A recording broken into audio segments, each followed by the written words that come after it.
الرحمن الرحيم الحمد لله رب العالمين، والصلاة والسلام على سيدنا وعظيمنا وحبيب قلوبنا وشفيع نفوسنا أبا القاسم محمد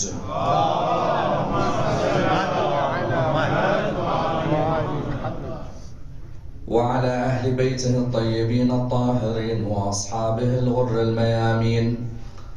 الحمد لله الذي جعلنا من المتمسكين بولاية سيدي ومولاي علي بن أبي طالب.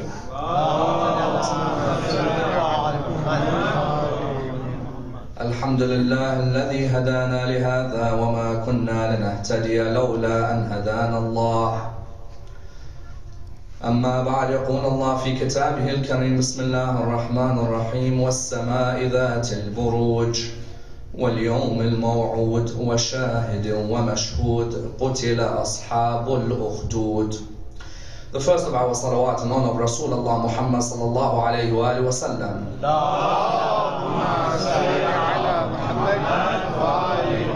The second in honor of Amir al-Mu'mineen Ali ibn Abi Talib.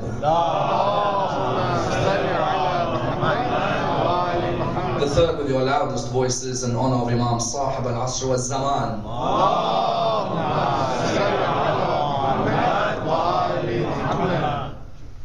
Respected scholars, brothers and sisters, Assalamu alaikum wa rahmatullah wa barakatuh.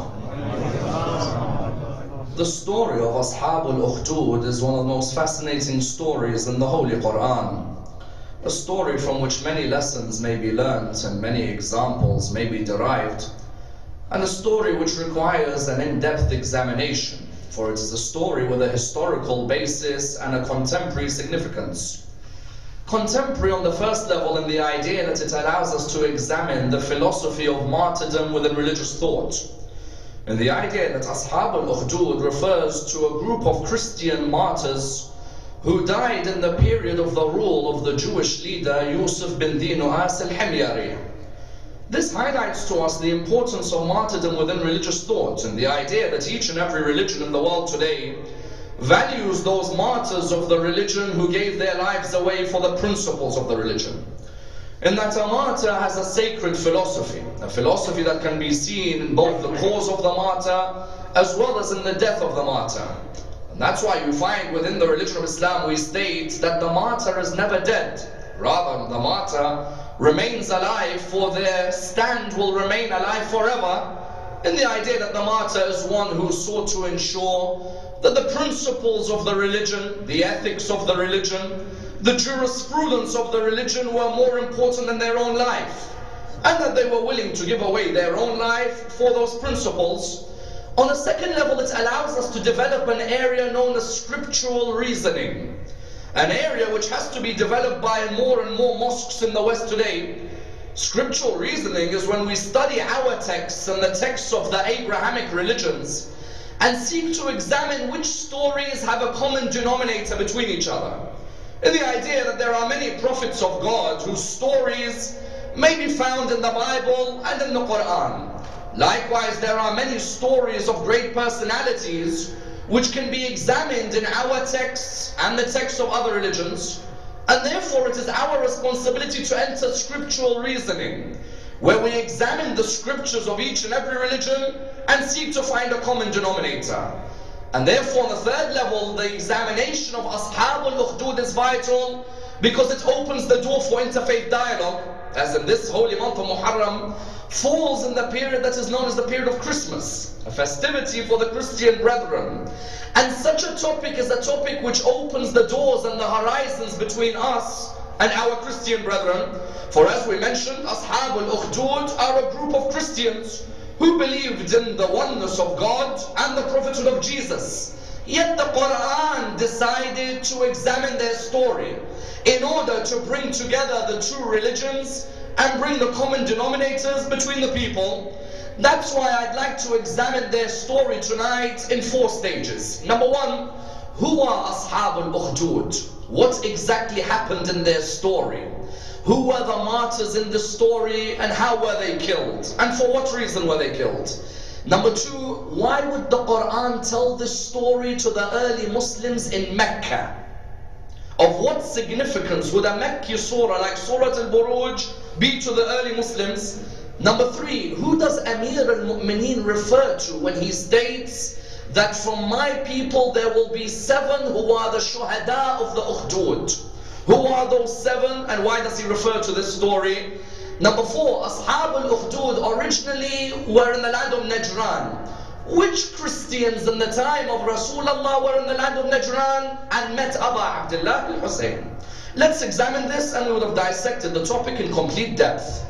Ashab al-Ukhdud refers to a group of people who used to live in the southern part of the Hijaz, what is known as modern day Saudi Arabia. The area they used to live in was an area by the name of Najran.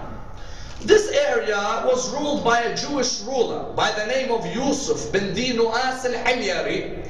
He had been the ruler of this area, and the area had a number of different denominations. For example, it had people from the Christian faith, it had people from the Jewish faith, it had people who were simply pagans. You find that this Jewish ruler was imposing his rule on the people at the time.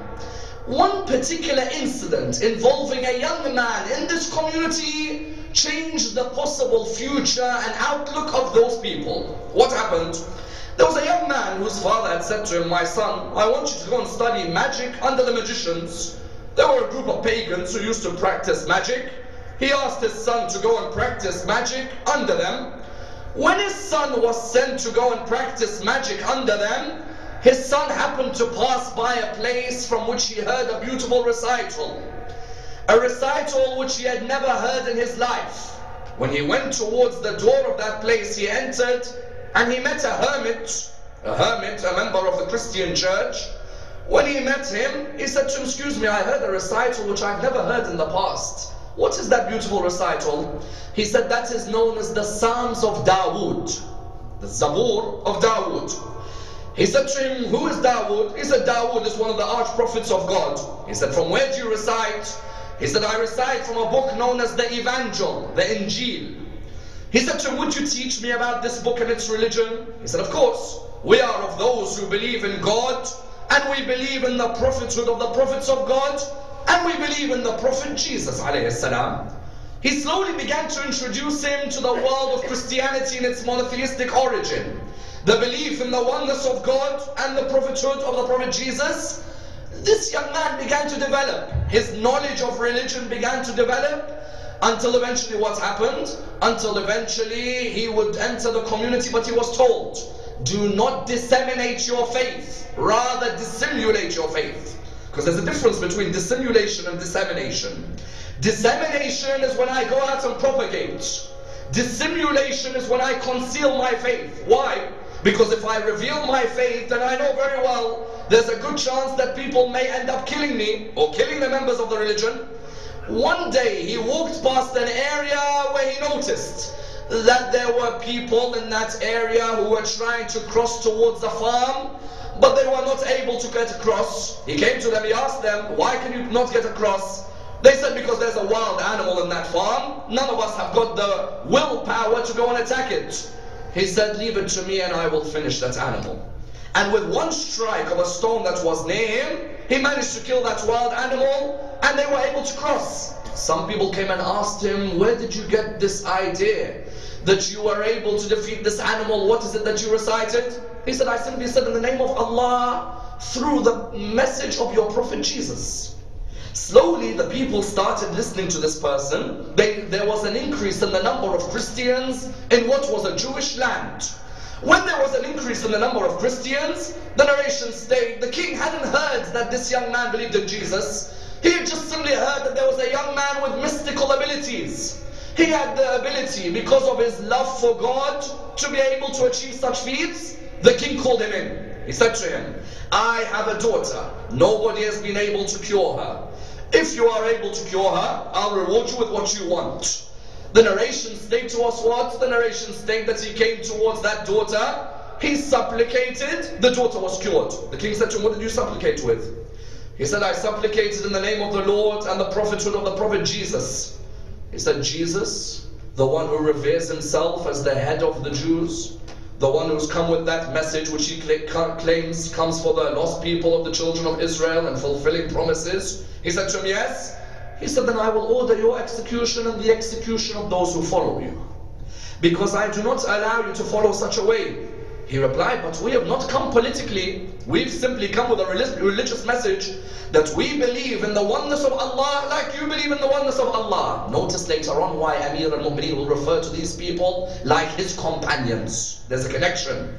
We believe in the oneness of Allah like you believe in the oneness of Allah. He said, yes, but the Prophet you believe in to us is a false Messiah, and therefore you are to be executed. The narration states that they took this young man towards the top of a mountain.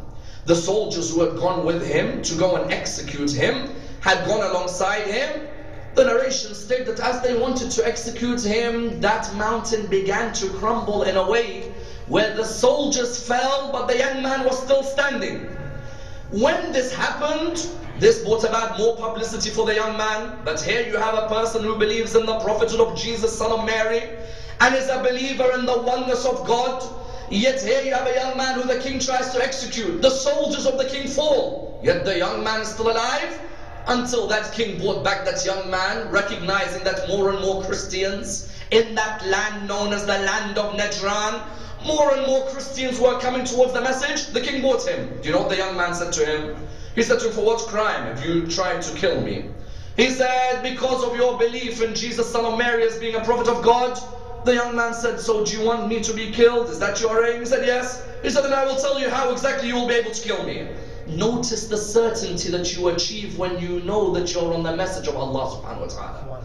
That death to you simply becomes a bridge to something that is greater. He said to him, do you want me killed? He said, yes. He said, then tell one of your soldiers to go and get a bow and an arrow and to pray in the name of my Lord and in the name of my Prophet, and you'll get me killed. Just simply say those words.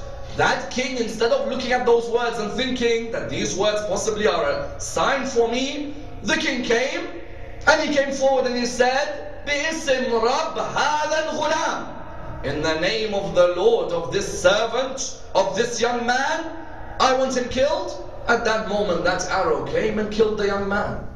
When the Christian community, which was young at the time, when that Christian community heard that one of its members was killed, the narration states to us that this king came forward. He ordered his soldiers to gather the Christians and to burn them in ditches. That's why in the final juz'ah of the Holy Quran, juz'ah 30, Bismillah ar-Rahman ar-Rahim, Surah 85, وَالسَّمَاءِ ذَاتِ الْبُرُوجِ وَالْيَوْمِ الْمَوْعُودِ وَشَاهِدٍ وَمَشْهُودٍ قُتِلَ أَصْحَابُ الْأُخْدُودِ. Ashab al-Ukhdud were the soldiers of that king who would gather the Christians following the path of Jesus, son of Mary. They'd gather them and they'd bring them near the trenches. Ukhdud refers to trenches. And they would tell them, either you dissociate from Jesus, son of Mary, as a prophet of God, or we will burn you alive. Notice the word Holocaust comes from the word holos kostos, a complete burning. These people literally went through a Holocaust. They were completely burnt alive. Every time they would be brought towards a certain area, they would be asked, are you on the message of Jesus or do you dissociate? And they would reply, we die on the message of Jesus, son of Mary. Even one of our books narrates that a mother had come with her baby towards this area. The mother was wondering when she saw the fire, she began to think to herself, maybe I should dissociate from Jesus and I will stay away from the fire. The narration states Allah inspired the baby to speak. And not that it's something unusual. God has inspired babies before this one to speak. Read Surah 19. You find that Allah subhanahu wa ta'ala, the baby is narrated to have spoken to the mother. When the mother was a bit hesitant, the baby is narrated to have said to the mother, oh mother, you fear a fire like this which is temporary, whereas there is a fire which is eternal to come. You find that that mother gains certainty. He tells his mother, mother, you are on the truth, remain patient. They would bring the mother, they said to the mother, we'll burn your baby in front of you. She said, as long as I'm on the path of the truth, and that I have done nothing wrong, but that I believe in Allah, and that I believe in the prophethood of his prophet, I have done nothing wrong, kill my baby in front of me. They killed her baby, and then the mother was killed.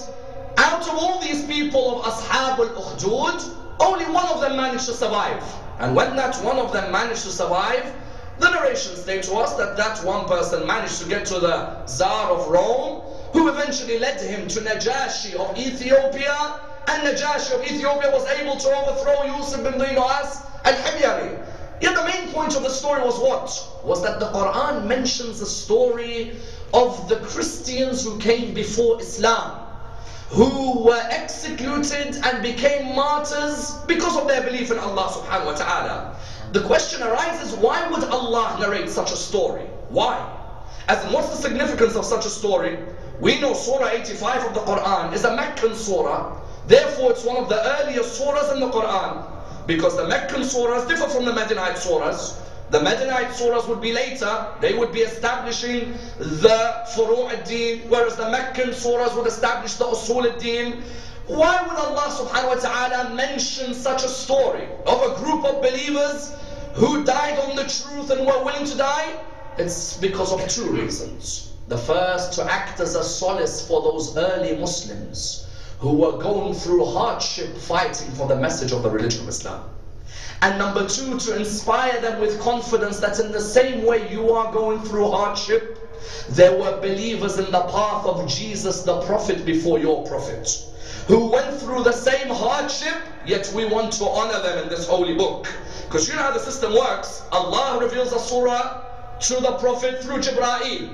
The Prophet then has to narrate the verses of the chapter to his companions. When the Prophet narrates this story to his early companions, what's the aim? The aim is to tell the companions, oh Bilal, oh Ammar, are you going through hardship? Then know that Ashab al-Ukhdud went through hardship like what you're going through. You think Bilal al-Habashi went through something easy in his life for him to become a Muslim? Bilal al-Habashi. Bilal al-Habashi's mother was the niece of Abraha who attacked the Kaaba. Bismillah ar-Rahman ar-Rahim. أَلَمْ تَرَ كَيْفَ فَعَلَ رَبُّكَ بِأَصْحَابِ الْفِيلِ أَلَمْ يَجْعَلْ كَيْدَهُمْ فِي تَضْلِيلٍ. Ashab al-Fil was Abraha, who came with his army to attack the Kaaba. Abraha's niece got lost on the caravan. She was found by a tribe in Arabia. When she was found by this tribe in Arabia, she married one of the slaves in the tribe. She had a son by the name of Bilal. The head of that tribe was Umayyah. Umayyah was one of the chief protagonists in Arabia, as in alongside Abu Sufyan, alongside Walid ibn al-Mughira, alongside Abu Jahl, alongside Utbah ibn Rabi'ah. These were seen as the main thinkers of Arabia. These were seen as the heads of Arabia. Umayyah bin Khalaf used to love Bilal. Why? Because he saw Bilal grow up while he was growing up. And he gave Bilal such a high level of respect that the narrations say to us, Bilal used to have the keys to the idol temple. Bilal used to have the keys. To have a person of a colored complexion have the keys to the temple of the idol in Arabia was something unusual. Why? Because if you are of a colored complexion in Arabia, you were looked down upon. As in, we are the pure Arabian race. We are of the tribes of genealogies from Yemen and from Syria. And now you have someone of a colored complexion, of African origin, thinking that they are going to... No, it's very unusual. But you found that Umayyah gave him the keys. Bilal would go and open the doors of the temple, and he'd close the doors of the temple every morning. Until Bilal, one incident changed him. What incident was it? Zayd had come to visit whom? He had come to visit Abu Sufyan and Hind and the rest of them to explain what is this religion, the religion of Islam. Zayd, we hear you are one of them. Bilal was serving his master Umayyah. When he was serving his master Umayyah, Hind said to Zayd, what's your opinion about this new Islam? He said, I am one of them. So what's your opinion about it? What do you guys have as principles? He said, one of our principles is that male and female are equal in the eyes of Allah subhanahu wa ta'ala. What's your other principles? That color does not matter. Rather, it is consciousness of God's presence. What's your other principles? Rich and poor are equal in the society before the eyes of God. Rather, it's their deeds that differentiate them. She looked and she said to him, so you're telling me that Bilal and me are equal? Bilal and me are equal? He said, yes, the two of you are equal. Umayyah said, Bilal, go and get that whip. Bring it to me. Bilal came with the whip. Umayyah said, Bilal, whip him. He stood there and wouldn't move the whip. He looked at him and he said to him, Bilal, whip him. He wouldn't move the whip. He said to him, I'm expecting you to whip him. I brought you up and I've given you the keys to the temple. And you stand there idle in front of me. He said to him, I have been waiting for a message like the message of Muhammad. The message of Muhammad is a unique message. That finally I am recognized like everybody else is recognized. I will not do it. He said to him, Bilal, I am the one who has looked after you and brought you up. I am the one who has given your father respect. I will torture you in a way nobody has ever seen. And I tell you, he must have tortured him in the most severe of ways. Why? Because Amr ibn al-As walks past Bilal one day while Bilal is being tortured. Amr ibn al-As looks and he says to Umayyah, haven't you tortured him enough? And if Amr ibn al-As is saying the torture is severe, then the torture must have been severe.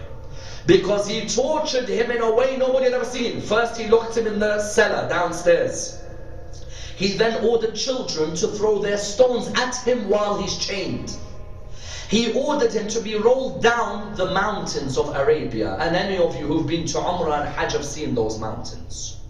Until eventually he said, bring me a big black rock. Let him be nude on the ground of Arabia. He brought the big black rock and he placed it in the heat of Arabia on Bilal's chest. And yet Bilal would have solace in a story like Ashab al-Ukhdud. Why? Because when the story is revealed to the early Muslims like Bilal, they'll think to themselves, there were Christians before me who died as martyrs on the path of God. And God gave us their story. Bilal would say the words when the rock was on top of him, Ahad, Ahad, Ahad. There is only one God. There is only one God. There is only one God. Until Rasulullah ordered Abu Bakr, he said to him, go and pay for the man and make sure that he is ransomed. Abu Bakr paid for Bilal. Bilal was ransomed away as a slave until Rasulullah gave him his highest honor. That this Bilal who went through so much hardship, when the adhan was ordered to be recited, Rasulullah said, Bilal, go and stand and recite the adhan. It was to rub the noses of those who claimed to have become Muslims but still had racism within their hearts. That when they looked at a person of a colored complexion standing on the top of the mosque saying, Ashhadu an la ilaha illallah. They said, Ya Rasulullah, Bilal says Ashhadu. It should be Ashhadu. He said the scene of Bilal is sheen in the eyes of Allah subhanahu wa ta'ala. That's how high Allah values Bilal. And that's why Rasulullah in his hadith, what does he say? He says that I look forward to the day Bilal heads us in entering Jannah. To the extent that Shaykh al-Tusi in Ikhtiyar al-Rijal mentions that Bilal, after Rasulullah passed away, did not recite adhan. Except there is one narration only. But other than that, he didn't recite. Why would Bilal stop reciting adhan after Rasulullah has passed away? Because he had a difference of opinion with the ruling authorities until they exiled him to Syria. That's why Bilal is buried in Syria. Bilal died 7 years after Rasulullah died and didn't recite adhan again. Imagine the mueddin of Rasulullah doesn't recite adhan again. Why? Because of a difference of opinion. Yet the main point was what? Such a story would act as solace for a person like Bilal. That while he's being tortured, that's where he would be raised. Such a story would act as solace for Ammar ibn Yasir. When Ammar ibn Yasir would see his mother Sumayya and his father Yasir being tortured in front of him, when Allah revealed Surah Al-Buruj, it was to act as a solace for Ammar. That, oh Ammar, your father Yasir and your mother Sumayya have not died in a wrong cause. No, they have died as martyrs. In the same way Ashab al-Ukhdud, the martyrs of the Ukhdud, were killed. And I am honoring their martyrdom. Likewise your parents, they have also died as martyrs. And I am honoring them. And that's why you'd find Ammar ibn Yasir would look every day for him to become a shaheed. At Jamal, he didn't become a shaheed until at Saffin, at the age of 93, Ammar ibn Yasir fought alongside Amir al-Mu'mineen. 93 years old, Ammar ibn Yasir stood there and said that if you strike us, we'll strike you. And wherever you follow us, we'll follow you, in defense of Ali ibn Abi Talib. And Rasulullah prophesied it. Ammar تقتلك الفئة الباغية. Ammar ibn Yasir will be killed by infidels. The main point being what? The story of Ashab al-Ukhdud on a second level would act as a solace to the early Muslims. That's why the question arises, why does Amir al-Mu'mineen state in a famous hadith of his that in the same way Ashab al-Ukhdud were martyrs who were killed in the trenches, I will have 7 of my companions who will also be the companions of the Ukhdud. They will be killed in the trenches. What was the Imam referring to in this? Because the Imam uses the story of Ashab al-Ukhdud to refer to his own Sahaba. He says that I will have 7 who will die like Ashab al-Ukhdud. They will die in which way? They will die defending my leadership. Who are they? Hujr bin Adi al-Kindi and his companions. Because do you know, the one blemish on Muawiyah's book, which he could never get rid of, was executing Hujr bin Adi and his companions. Notice in the Western academic world today, there are many books being published praising Muawiyah. There's a number of books in the Western academic world and books which are being publicized from other countries. In the Western academic world, for example, recently you had a book by the name of the Historians Muawiyah, Professor Khalid Kishk at DePaul, Chicago. He published a book, The Historians Muawiyah, trying to depict the fact that Muawiyah has been unfairly analyzed in Islamic history. Trying to point out that Muawiyah was not as rebellious a man as the people point him out to be. You find, for example, that this was part of a long line of historians who would always portray Muawiyah as a man who did not do much wrong. You find if you go back to Julius Wellhausen, or even Gerard Horting, or even other scholars of the academic scene, you will find that they seek to depict Muawiyah in a way where they state Muawiyah was a man of hilm. Please understand this delicate point. You will never hear anyone say Muawiyah is an alim, both in Western academia or in Islamic works. Why? Because the earliest academic works, for example, the earliest books of fiqh, like Abd al-Razzaq's Musannaf, like, for example, Malik's Muwatta, these early works do not mention Muawiyah in many traditions as being an alim. Even when Muawiyah gives knowledge, on many occasions he's overruled by the Sahaba. Nor do you find many scholars who say Muawiyah is a shuja'. You know shuja'? A brave man? There's not many who will say that. Why? Khalid Kishk seeks to portray that Muawiyah, when he was the governor of Syria, when he fought the Cypriots, Muawiyah conquered Cyprus and he conquered Libya in that area. He tries to depict that Muawiyah was a man of bravery. Why? Because he says he led the frontiers in Cyprus. All of the sources are unanimous that it was somebody else who led the frontiers and Muawiyah was the one giving instructions. That's why even at Safin, Muawiyah doesn't fight one-on-one. He sits at the back and he gives instructions. But there's one attribute which every Western academic gives Muawiyah. And the only way you can reply is Hujr bin Adi. What's the attribute? They say Muawiyah was a man of hilm. What do you mean? They say that nobody had hilm like Muawiyah. What's the definition of hilm? Hilm is a pre-Islamic Arabian characteristic which was viewed as noble. That a halim is a person who is always calm even though they are provoked. That's why the Arabs in their poetry, Amr ibn Ahar would say in his poetry that many the large black cooking pots which our maidservants look after, yet when the bellies of these pots become jahil, you can never make them halim. Notice, the word hilm is put in opposition to the word jahl. Jahl is someone fiery. Halim is someone calm.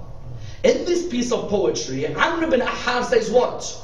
That our large black cooking pots are looked after by our maidservants. But when the bellies of these large black cooking pots become jahil, you can never make them halim. Meaning that when the stew within them becomes fiery, you can never make it calm. That's why Ma'bad, the companion of Rasulullah, says to Rasulullah, Ya Rasulullah, with our hands we are jahil, but with our minds we are halim. Meaning what? Meaning with our hands we're sometimes reckless, but with our minds we are calm. The idea was given that a halim is a man who whenever you provoke them, they remain calm. They never make rash decisions. They are always calm in the decisions that they take. Toshihiko Izitsu examines the development of the term Halim. He says in pre-Islamic Arabia, Halim was a great characteristic. But when the Quran came, it seemed that the characteristic was put aside. The man who brought it back was Muawiyah. He says the reason when the Quran came, the characteristic was put aside was because the Quran brought new characteristics. It brought characteristics like ihsan, like adala. These were new characteristics which the Quran brought. There was no need to call yourself a halim anymore. There were great attributes. The man who brought back the idea of hilm was Muawiyah. That Muawiyah wanted to take people back to the idea that pre-Islamic Arabia, you used to look for the man who when you provoke him, he was always calm. I am that man. When you come to provoke me, I'm always calm. The one incident where Muawiyah was rash was killing Hujr bin Adi. I tell you otherwise, other than this incident, it's very hard to pick faults in him. Do you know why? Because someone may come and tell me, well, he's the one who poisoned Imam al-Hassan. I'll reply, it wasn't him. He ordered it, and Imam Hassan's wife did it. He's the one who killed Ammar ibn Yasir. Ammar ibn Yasir wasn't killed by Muawiyah. He was killed by the army of Muawiyah. But the one killing Muawiyah oversaw, which was a rash decision on his part, was Hujr bin Adi. Because Hujr bin Adi al-Kindi had a high respect in Arabia. They used to call him Hujr al-Khair, Hujr the good, Rahib al-Sahaba, the priest of the Sahaba. Why? Because they would say he'd pray 1,000 rak'ah of salah a night. He would be the type who would always be in his prostration. This Hujr fought on the left and the right side of Ali ibn Abi Talib's army at Jamal and at Siffin. This Hujr was amongst those who opened Qadisiyah, a revered companion of Amir al-Mu'mineen. This Hujr bin Adi al-Kindi, what was he doing? He was living in Kufa at the time when Muawiyah's governor was Al-Mughira bin Shu'bah.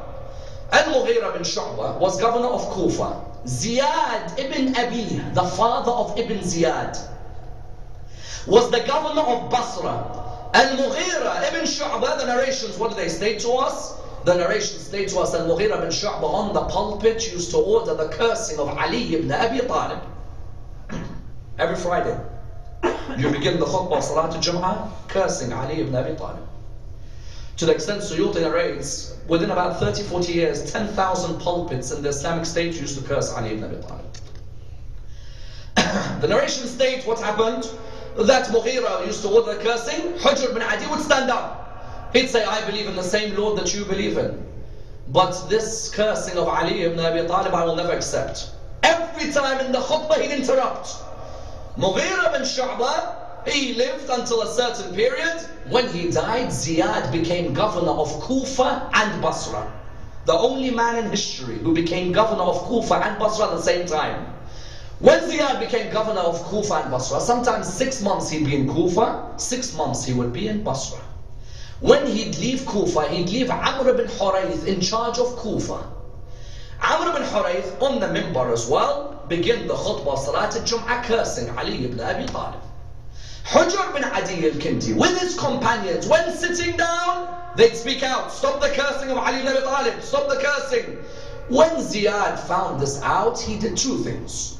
The first thing Ziyad did was that he came to the people of Kufa. He said, listen to me, you people of Kufa, you're either with me or with him. Those of you who are with me, I will reward you handsomely. As for him, do not worry about him. He then wrote a letter to Muawiyah saying, Muawiyah, Hujr bin Adi and his companions are blaspheming against Allah. Blaspheming against Allah? All they were saying, we believe in Allah, but we reject the cursing of Amir al-Mu'mineen. As in, is it wrong to reject the cursing of Ali ibn Abi Talib? As in, from what I know, Ali ibn Abi Talib dedicated his life to this religion. Therefore they spoke out. When Muawiyah received this letter, he told Ziyad, He said, I order you to capture him. Hujr found out about the letter, he escaped. He was eventually caught by Muhammad ibn al-Ash'ath. When Muhammad ibn al-Ash'ath caught him, he took him to a land called Marj Adra. Those of you who've done the ziyarah of Sayyida Zainab would have gone 50 kilometers to go and visit Hujr. In an area known as Marj Adra. And do you know what the irony of Marj Adra is? It was first opened by Hujr bin Adi. Hujr bin Adi was the first person to lead Salah in Marj Adra. And when he led Salah, before the Salah he said, Allahu Akbar, oh God, you are a witness, I am the first person to say this in Marj Adra. Muawiyah ordered that Hujr is taken to Marj Adra. Muawiyah's one mistake came here. Why? Because he had a companion of his called Yazid al-Bajali. Yazid al-Bajali, Muawiyah looked at him. Yazid said to him, listen Muawiyah, let me give you a piece of advice. Don't kill Hujr. I know he is trouble in Kufa, but don't kill him. Remain calm with him. Because what we should do is send him somewhere where nobody can see him. There he can talk as much as he wants, but he won't affect us like he'd affect us in Kufa. Yazid al-Bajali thought Muawiyah, who normally is calm, even when somebody like Hujr is provoking him, Yazid al-Bajali thought Muawiyah would accept him. Muawiyah said, no, I want him killed. And he ordered the companions of Hujr to come. Notice Amir al-Mu'mineen, what did he say? My companions will be killed like the companions of the Ukhdud. In the same way those Christians were brought to the trenches, Hujr was brought. Alongside him who? His son. Alongside his son who? Abdul Rahman al-Anzi. Muawiyah looked at Abdul Rahman al-Anzi. He said to him, Abdul Rahman, perform tabarra of Ali ibn Abi Talib. Dissociate from Ali ibn Abi Talib. He said to him, show me a path better than the religion of Ali ibn Abi Talib. Ali ibn Abi Talib was a man full of fasting and a man full of prayer. A man who would speak the truth and act with justice. Show me a path better than his path. Muawiyah ordered that Abdul Rahman al-Anzi is taken back to Kufa. And he wrote to Ziyad, do you know what he wrote? Execute him in a way which has never been seen before. Do you know how they executed him? They buried him alive. They just laid him on the ground and then they buried him alive. In terms of Hujr, Muawiyah looked at Hujr. He said to him, dissociate from Ali ibn Abi Talib, otherwise we'll dig these trenches and bury you within them. Hujr bin Adi said to him, I will never dissociate from Ali ibn Abi Talib, number one. Number two, I want you, when you bury me, not to remove these chains. I want to die facing my Lord with these chains. So I tell my Lord that this is the way this Khalifa treated us, simply because of our love for Ali ibn Abi Talib. Notice, there wasn't a difference about Allah. It's the same Allah that was being worshipped. It was a difference theologically about a personality. Yet he came to him, he said to him, but I will still execute you. He said to him, at least do I have a request before you execute me? Muawiyah said, yes. The Arabs, before we kill anyone, we grant them a request before we kill them. He said, kill my son. He said to him, sorry. He said, kill my son. He said to him, what do you mean kill your son? He said, kill my son in front of me first. He came and he beheaded his son. He said, now I am ready to die. He said to him, but you just saw your son killed in front of you. Now you're ready to die? He said, I am ready to die because now I know my son died on the love of Ali ibn Abi Talib. Had I died and then he lived after me, he may have come towards your love, and I could not take dying like that. I wanted to see him killed in front of me on the love of Amir al-Mu'mineen. Now I am ready to die. He went ahead and he executed him. When he executed him, Muawiyah's own companions couldn't believe this rashness. They said to him, you are the calmest. How rash were you? And that's why three of the main scholars in other schools in Islam, they say the one main blemish on Muawiyah bin Abi Sufyan was killing Hujr bin Adi. For example, Hassan al-Basri, the renowned ascetic Sufi scholar, he says Muawiyah performed 4 actions which remain against him forever. Number 1, fighting Ali ibn Abi Talib with no just cause. Number 2, connecting Ziyad to Abu Sufyan. Ziyad was called Ziyad, son of his dad. I wonder why. Later on he got called Ziyad ibn Abu Sufyan, because Abu Sufyan is the one who committed adultery with the mother. Number 3 was what? Number 3 was appointing Yazid as his successor. And number 4 was killing Hujr bin Adi. Likewise, Abdullah bin Umar ibn al-Khattab, when he found out that Hujr was killed, the narration states he slapped himself.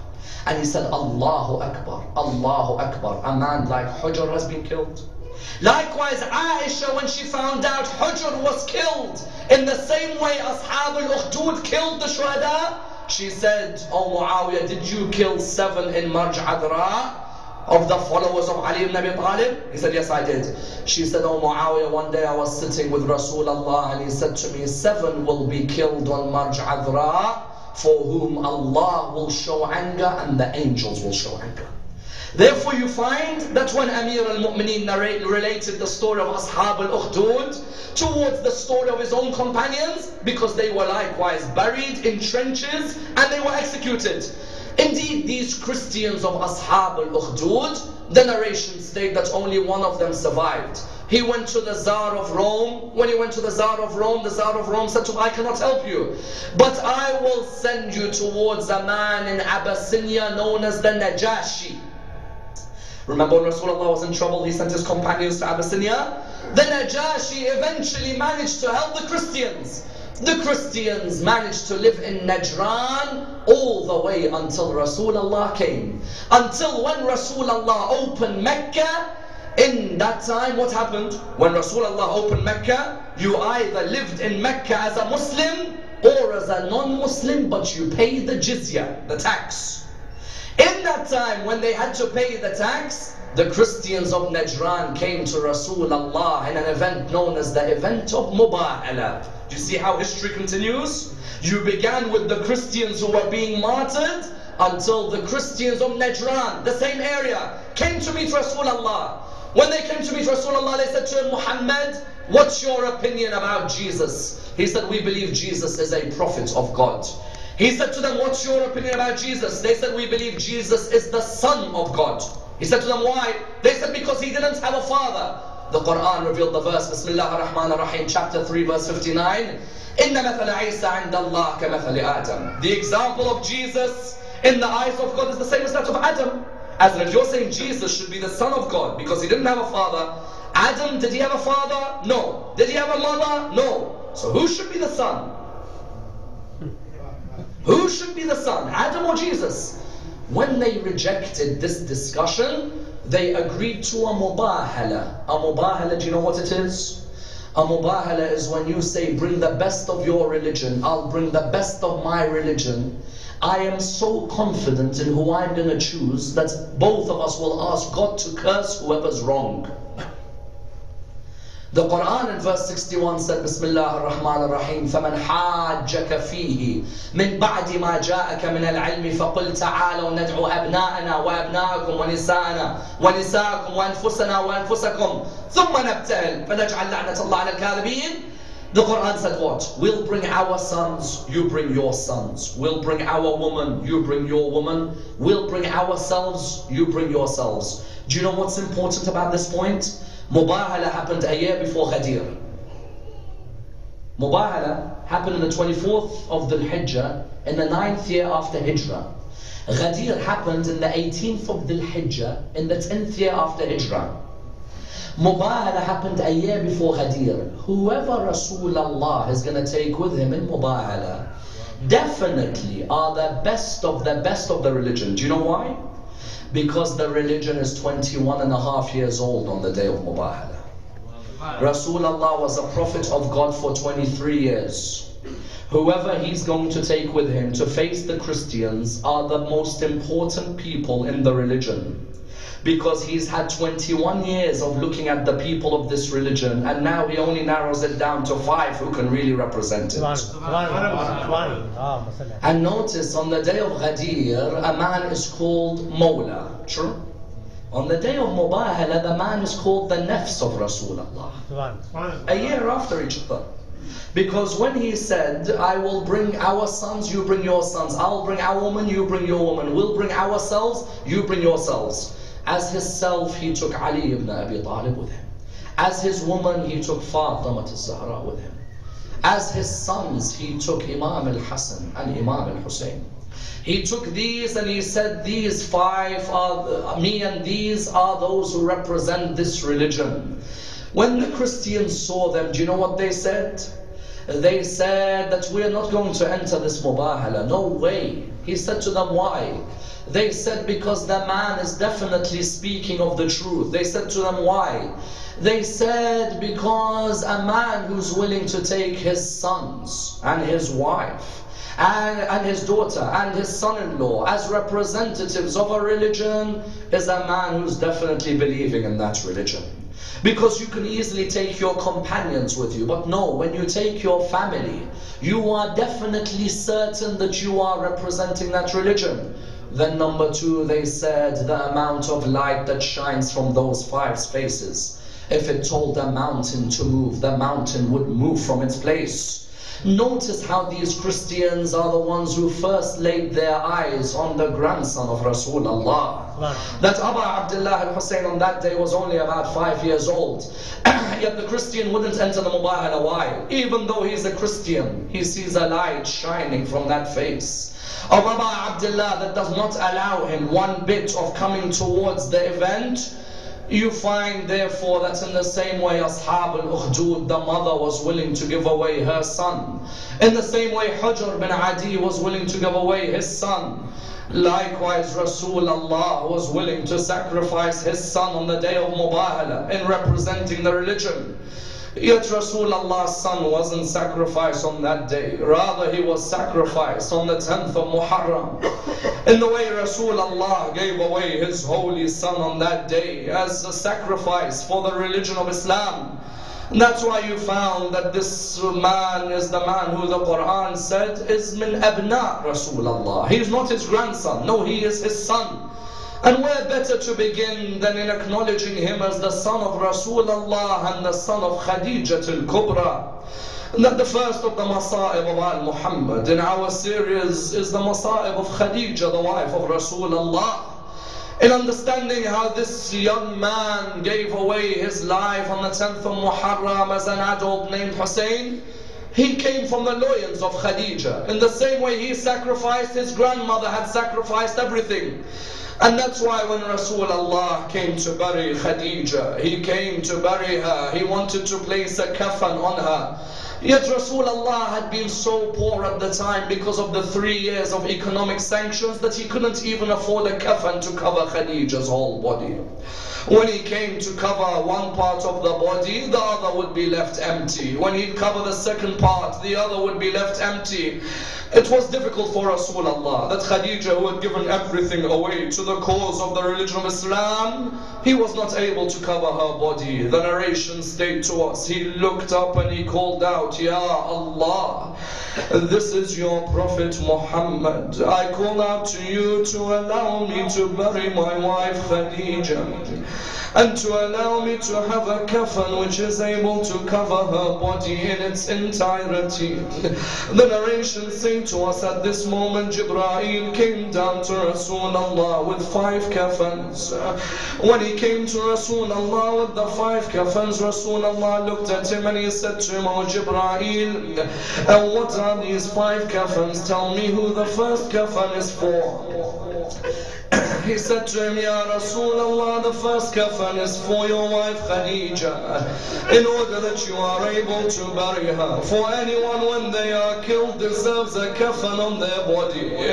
He said to him, Ya Jibreel, tell me who the second kafan is for. He said to him, Ya Rasulullah, the second kafan is for you, in order that when you die there is a kafan to cover your body.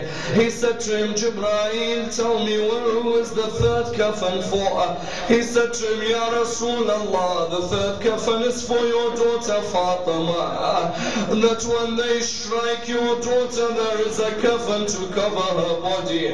He said to him, Jibreel, tell me who the fourth kafan is for. Those asadas will know where I am going already. He said to him, Jibreel, tell me who the fourth kafan is for.